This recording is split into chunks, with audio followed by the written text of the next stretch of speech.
सो इस वीडियो में मैं एक प्रॉब्लम को कवर करने जा रहा हूँ जो कि बिट अरे के नाम से है करेंग पे, जिसमें कि जो प्रॉब्लम स्टेटमेंट है वो कुछ इस तरीके से कि हम लोग को चार इंटीजर दिए जाएंगे एन एस पी और क्यू। हम लोग को इसका यूज़ करना है एक सीक्वेंस क्रिएट करने में, जिसका जो सीक्वेंस जो है उसको क्रिएट करने के लिए जो सूडो कोड होगा वो ये होगा।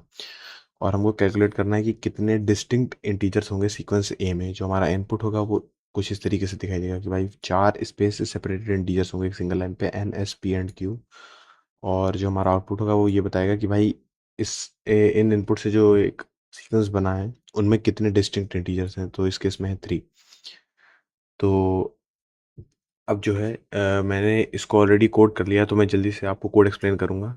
बेसिकली जो सबसे पहले मैंने इसका सॉल्यूशन अपलोड किया था वो था गलत। उसका आंसर जो था वो गलत था।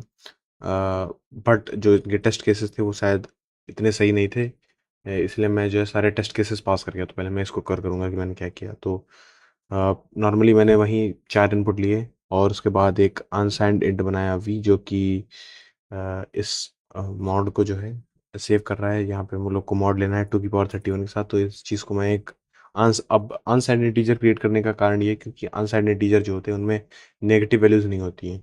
तो फिर ये और बड़ी वैल्यूज़ को एक्सेप्ट कर सकते हैं। और यहाँ पे मैंने 2 की पावर 31 को वी नाम के एक अनसाइंड इंटीजर में स्टोर कर दिया। और ये चार इनपुट लेने के बाद हमने न्यू लाइन कैरेक्टर को इग्नोर किया है। और इसके बाद बेसिकली हमने एक वेक्टर क्रिएट किया है। और वेक्टर के अंदर इंडिसेस होंगे एन एन इंडिसेस होंगे, और मतलब एन स्पेस यानी एन कंटेनर्स होंगे। और सबसे पहले हमारे जो काउंट है उसकी वैल्यू है 1। और यहाँ पे हमने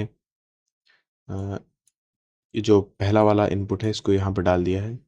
और मैंने थोड़ी गलती करी है, शायद पहला वाला नहीं, पहला वाला सही है। हाँ, तो ये हमने पहला वाला इनपुट डाल दिया है यहाँ पे।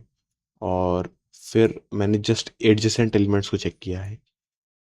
अगर A1 की बात हो रही है तो मैंने A-1 से यहाँ पे, अगर A1 की बात हो रही है तो मैंने जस्ट प्रीवियस वाले पे चेक कर लिया कि इसके प्रीवियस वाला क्या इसके बराबर तो नहीं है, और काउंट को इंक्रीज कर दिया। यहाँ पे ऑलरेडी 1 रखने का कारण ये है ताकि मैं ऑफ बाई 1 वाला जो एरर है अ, उसको मिटिगेट कर सकूँ। तो अ, जो ये तरीका है ये इसको सॉल्व करने का करेक्ट तरीका नहीं है, बिकॉज जो सीक्वेंस है ज़रूरी नहीं उसमें आसपास वाले दोनों जो एलिमेंट्स हो बराबर हो। मैं उसका आपको एग्जांपल देता हूँ।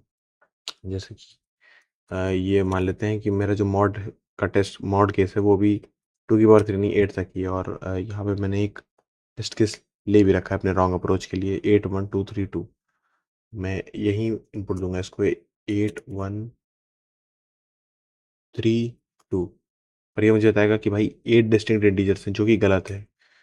अगर मैं जिस हिसाब से इन्होंने दिया है करने को उस हिसाब से क्रिएट करूंगा सीक्वेंस इस इनपुट के साथ, तो जो मेरा सीक्वेंस क्रिएट होगा वो होगा 1 5 1 5 1 5।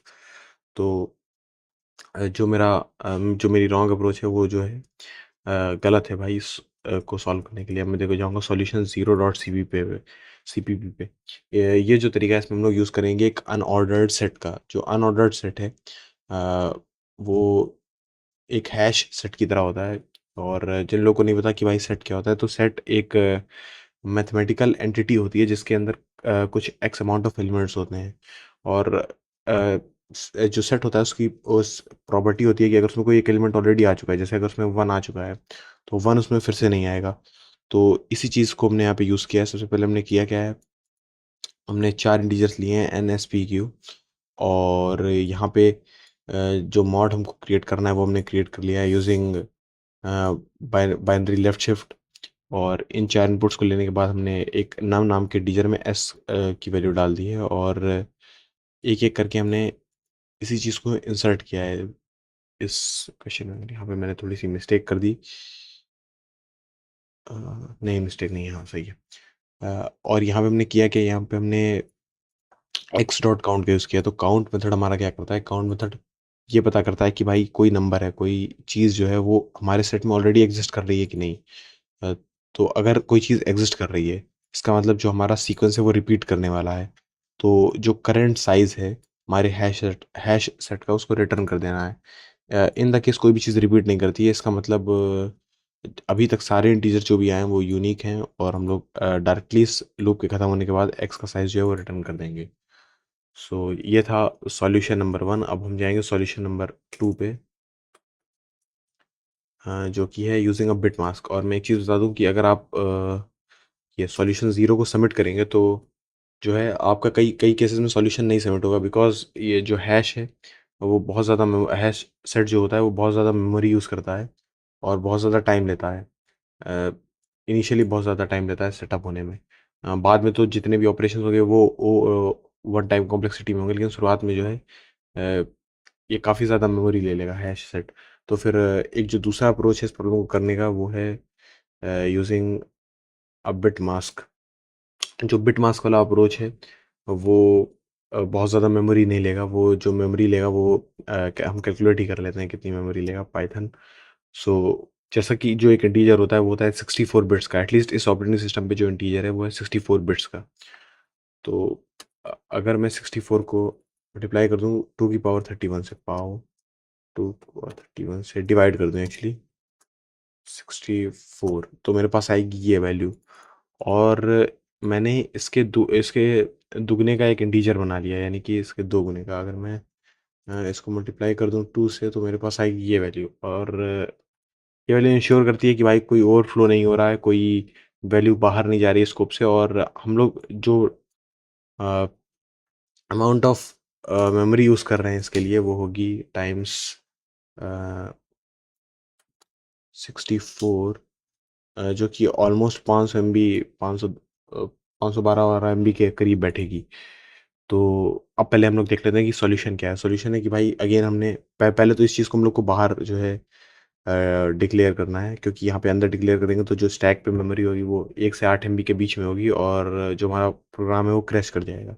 तो पहले हमने 4 इनपुट ले लिए एन, एस, पी, क्यू, और एक अनसाइंड इंटीजर क्रिएट किया नम, जिसके अंदर हमने एस पे जो भी वैल्यू थी वो डाल दी।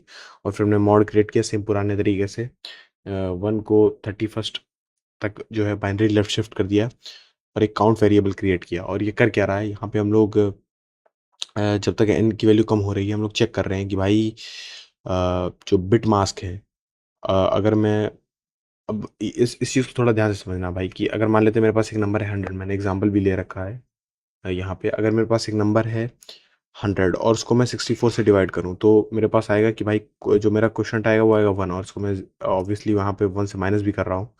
और जो मेरा रिमाइंडर आएगा वो आएगा 36।